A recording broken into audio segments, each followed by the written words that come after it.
So we have an Aries new moon coming up again. So we can expect things to be very fiery and very passionate. This is happening on the 29th or 30th, depending on where you are. Definitely check your time zone, and it's going to be at about 9 degrees, this Aries new moon. Now, the ruling planet, which is Mars, is actually in Cancer, but it is trine Saturn, so it does have a nice aspect there of that harmonious flow from Saturn in Pisces, giving it that foundation there.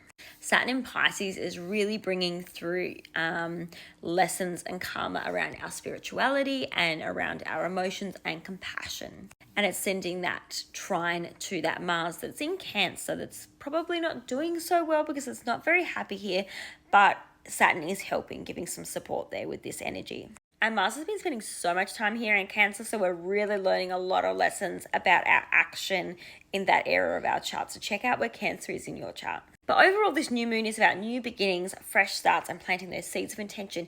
And it is technically the last solar eclipse for Aries, the Aries and Libra axis. We have started to shift into the Pisces and Virgo energy. So this is just like a really weird, like hybrid last solar eclipse for Aries.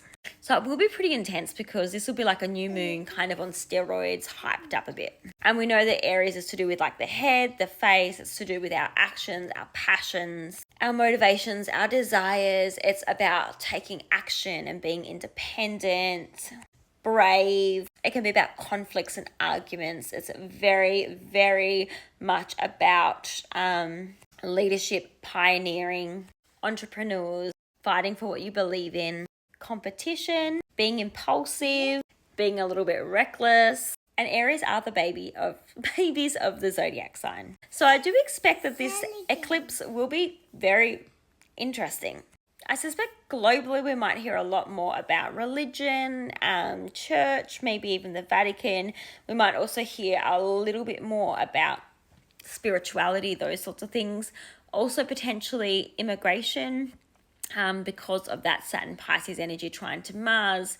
And we do technically have pretty much a lineup from Saturn 24 degrees of Pisces, and then the planets are all pretty much lined up in very close conjunctions all the way through to this 9-degree Aries new moon. So it's pretty much we're going to have like Chiron in Aries. We're going to have Mercury retrograde in Aries, the new moon, which is the sun and the moon in Aries.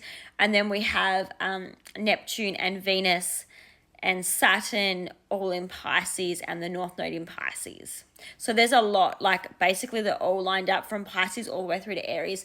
So this also tells me that globally there might be some things around WAR, conflicts, arguments, weapons, and then also potentially like a need for charity and compassion, which is that Pisces energy, churches, all that kind of energy. There could be a lot of refugees, immigrants, that kind of energy, a lot of people in need, a lot of love and support that's needing to be given back. And keeping in mind that Mercury and Venus are both still retrograde during this time, Mercury will be in Aries and Venus will be in its exaltation, but in retrograde in Pisces.